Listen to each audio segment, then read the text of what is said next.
What's up guys, this is Ollie and today we are looking at all of the encounters of Voyassa's adventure. He is the 4th hero from the Cavern Realm faction and everybody is super excited to learn if the 5th hero, Nimrul, is going to get his own adventure, because there's a couple of folks who did not get the Nimrul bundle at the very beginning when they started firing up the app for the first time, or they made the mistake of getting that other bundle that wasn't as good.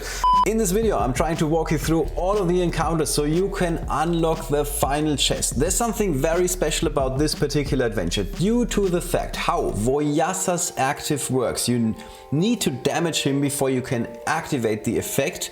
You do not have to get max scores in all levels to get the final chest, so that's some good news. You can actually not get the perfect score in some of these encounters, but still get the last chest.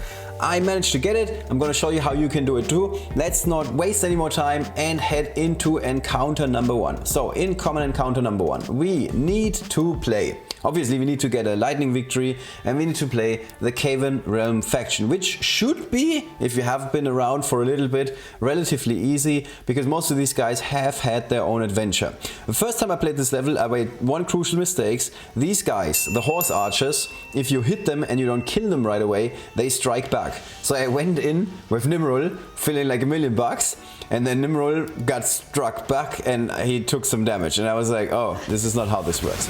This is the way better approach. You take a shot with Queen Akeshu that creates some darkness, you take advantage of that darkness with Ranaklu is his name, and then you have 1,000,000 shades. And then obviously this is like 1,000,000 versus 1.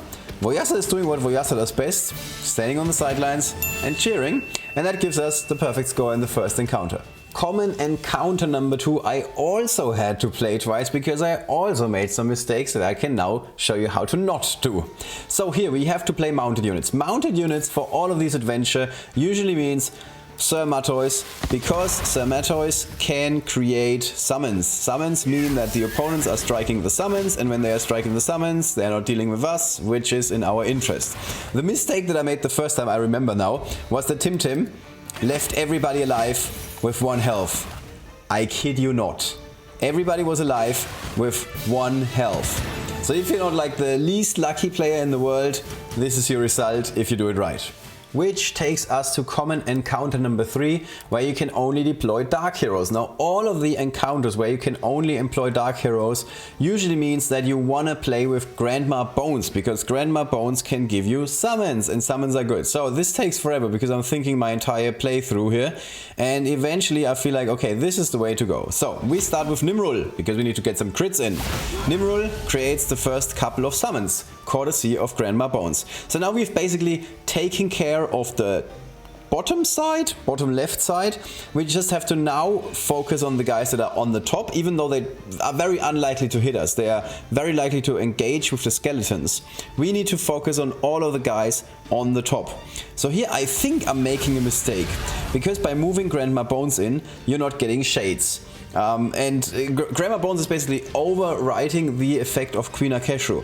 And more often than not, you're gonna fare better if you're not going with skeletons and rather shades, because the shades could have just like flown is the word, over to the other guys at the end of the map.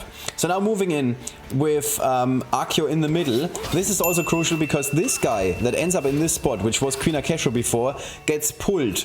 Now Akio has taken some damage, and some people might be like, oh my god, your run is no longer perfect. Well, that's before you take into account the passive effect of Akio, who can heal himself if he's moving next up to a summon, which is also going to be crucial later in this festival, by the way. So now we can create a summon, courtesy of Grandma Bones, and then we can heal Akio, and that means we can now get a perfect score. The end of this match is very, like, to be perfectly honest with you, very straightforward. We just have to move carefully, take a slow approach, and then Queen Akeshu obviously is the all-star here, because summons, especially together with Grandma Bones, because it means we get even more summons. And now the opponents have so much to do. There's 1,000,000 summons that they can hit, and we have 2 more turns for whatever reason to get this done. There's only one question to be asked here. What did Voyassa do for us here? Well, Voyassa is just there. But yeah, that's basically it for this encounter. Another perfect score. This takes us to the uncommon encounters, and very similarly to the common encounters, I had to play almost all of these twice to get it right. So I like this festival a lot, generally speaking, because it gave me a real challenge. Now when you only have to play warriors, you want to bring Sir Matt, just like when you have to play horses, because Sir Matt gives you summons. I know, I keep repeating myself. This is just something that you really need to understand if you want to master these adventures in Rivengard. So this is the perfect opening. By moving Sir Matt to the back, behind the enemy, and spawning the summons at towards the front, we are ensuring that there's a bit of a barricade between us and the opposition. Now we can move Yasmin to the back behind Sir Matt, and we can go for summons again. And this way we are now in control, because the opponents are gonna deal with the summons, and also the horses now have plenty of health, and all of the actives like the throw attack from the palace guard and all of that good stuff, they are all gone now. So now this is a lot easier, because we also have a million more turns to finish this. This is a misplay, because you always need to first attack with somebody else and then attack with Voyassa, because Smell Fear gives Voyassa extra attack if he's attacking someone that has already taken damage. But in the end, perfect score for this encounter. On to the next one. Uncommon encounter number 2, as you can see here, I had to play twice as well. Here the problem is getting the lightning victory, being quick enough to finish that level in time. You can go for a very controlled approach, a very slow approach, but if you're trying that, you're gonna have troubles finishing that level in time. I think I need a little bit of time to focus on what team composition is the right one. I felt like this is the team for the job. So we start with Queen Akeshru. And then after Queen Akeshru, we move in with Nimrul to clean out this guy. I think there's an option to move in with Nimrul. Do not go for an attack, just have the passive strike. And then go for Queen Akeshru, because then you get 3 shades. I think there's a better way to play this. I'm not 100% sure I didn't try this after this attempt, to be honest. So now, second turn. We want to start with Queen Akeshru again, because it gives us darkness. Yes, the guy dies, but we now have darkness. So then you need to connect with a unit that you can definitely take out. And you also want to make a bit more space, so the darkness that Runner Clue is going to create, because one adjacent space is also going to end up in darkness. There's a higher chance that this darkness space is going to give us another shade. So here's the problem: Voyassa gets damaged. However, as is often the case in this entire festival, there's a healing pad, so that means we can heal Voyassa back. And now the only thing we need to keep in mind is the turn counter. We have 2 more turns here, and we don't want to finish the opponent on this turn. The important thing here is moving Queen Akeshru towards the front. I once made the mistake of having her stand in the back and not moving 100% forward. That did not pay out so well. So now Queen Akeshru is close enough to one opponent. Nimrul is close enough to the horse archer. So this is a match we can win by using both Queen Akeshru and Voyassa. I just wanted to play it safe, I guess. Alright, and that in the end gives us the perfect score with the lightning victory, which is the hard part about this encounter. In uncommon encounter number 3, we are finally back to business as usual, and business as usual for me in adventure means 1 try, perfect score. So here we have to play mounted units, so this is gonna take a little while until I sort out my team. Obviously Tim is mounted. That's something I keep forgetting, to be honest, because I don't know why, to be honest. That crap is gigantic. Everybody should know that Tim is a mounted unit. Alright, and then the other unit I talked about before, Sir Matthäus, is really good. And Silverroot is also really good, especially together with Tim, because you're damaging a lot of units with Tim, and then following up with Silverroot normally means a lot of dead enemies here. So we start with Tim. For whatever reason, the level designers hate Tim. I don't like this at all about these adventures. Tim is an OP unit. Whenever Tim strikes, people need to die. Opponents need to die. Why is this not happening in these adventures? I don't understand it. So this is a bit of a risky attack with Voyassa, but Voyassa is strong enough. As always, the adventure hero is very strong, and then Silverroot just cleans house, and we're good. We're good. On to the rare encounters. The rare encounters were my favorite part of this festival because I think I finished most of them, all of them, with just one try. After the common and uncommon encounters that all had to at least get 2 tries in, this felt like a welcome change. So here, what you need to think of is what Tanamo can do, which is she can turn into a sandstorm and fly away. So for that reason, you want to damage her first, and then after she moves, you want to kill her. So that means that Nimrod is a really strong unit. In case you weren't aware. So we move Queen Akesha to the side, and then we move with Nimrod just next to Tanamo. And now she's dead. Nimrod is really good against Tanamo, in case you didn't know. And we can see that right here. We do not want to strike with Nimrod first, we want to strike with the Shade, because by this entire setup, we are also blocking the path through the sand tunnel. So now we're 100% safe in our little spot at the top, and the opponents need to think about how do they engage with us. And this is always the situation you want to be in. You want to dictate how the entire match is going. So after triple, quadruple and quintuple checking that we're not in the danger zone, I move out of the danger zone. We weren't in the danger zone. I was just being paranoid. And then the rest of this match is very straightforward. We can just move in with Nimrod here. We can do a lot of damage with the active of Nimrod.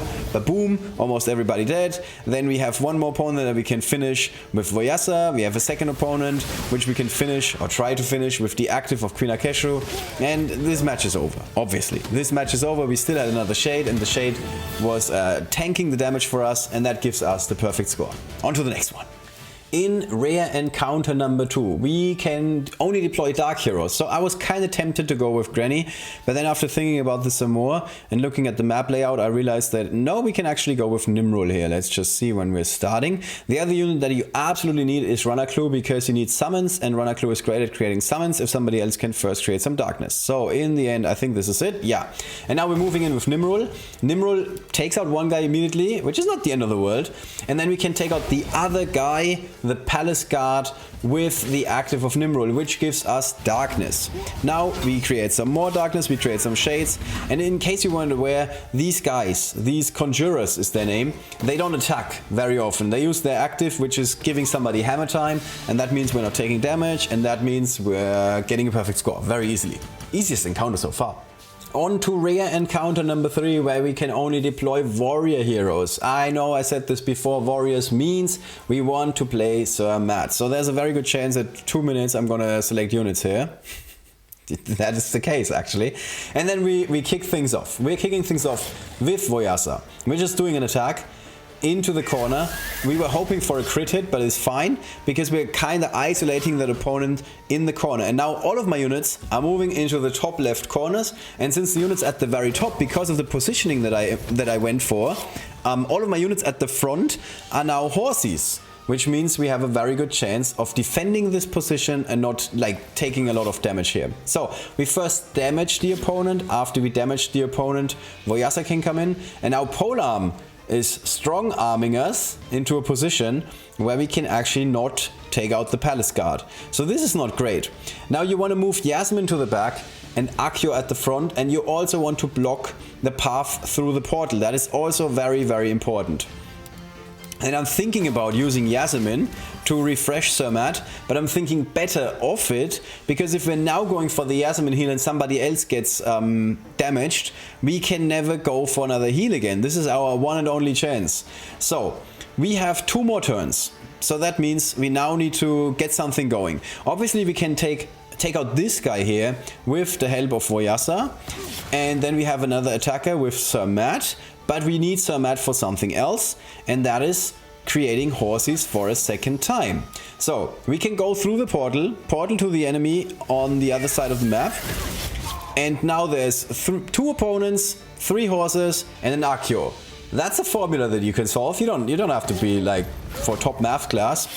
And if you don't want to risk it, like I didn't want to, you're just playing it safe because you have 2 more turns. But an Akio powered attack for a finish would have also been cool finish.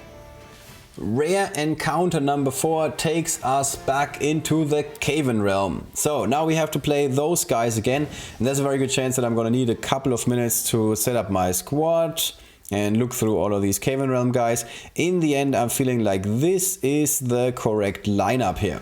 And then we want to create some darkness. We can do that with Queen Akeshru, take out 2 guys at the same time. That sounds like a good deal. Then Umanu needs to move in, spread the love, spread the darkness. After we have done that, we can start going out with Ranaklu. We need to first go out with Ranaklu because Voyassa Voyassa doesn't have trouble getting over the thorns, whereas Ranaklu does have some trouble. So half of our shades are getting eliminated here, but we do have enough shades to give the opponents a hard time and basically end up in a situation where this already looks very, very winnable. And then we just move in very slowly here with Umanu, and now we need to think, okay, how do we take out the guys at the bottom? Obviously, always, okay, you can also just crit your way to success. This is the best strategy in Riven Guard, by the way. Crit your way to success. And that's it. That's it. That might be even easier than the other encounter that I just finished with a perfect score.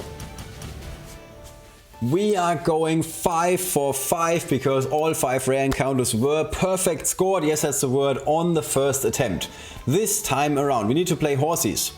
I think I had horses on the map, but then I thought better of it and thought about my positioning again. So this is going to take a while, a minute, and then eventually I'm going to hit the start button. So yeah, I'm looking over everybody and think like, okay, this is probably the best. What I was going for here, Yasmin needs to buff one of the units that are attacking. So that's either Akio or Voyassa. Also, we want to have horses, because horses, which is always good. The horses in the middle make more sense. So that's why we're going for this. And then we now need to get Tim out. So we can accomplish that by just taking care of one guy, and then Tim can move one spot to the front, or he can also just move up next to the palace guard and do like his powerful passive. Or we can just not do that at all. Honestly, this is a bit of a free-for-all when I'm looking at this. Okay, Tim gets damaged. Yeah, this looks like a really bad match, but we have a horse that is just like untrapping Tim, and then Tim is already in the best spot possible, and we can heal him, and now his active is back. Everything is awesome, is basically what I'm saying here. So now we can go for the active of Tim. This takes care of one of these guys, and then we have another guy, but it doesn't really matter because Voyassa is strong, and now we have one opponent and 7 attackers or something. Perfect score. Perfect score is all I'm saying. Rare encounters done. Which takes us to the epic encounters where we can only deploy dark heroes. So you know there's 2 possible strategies here.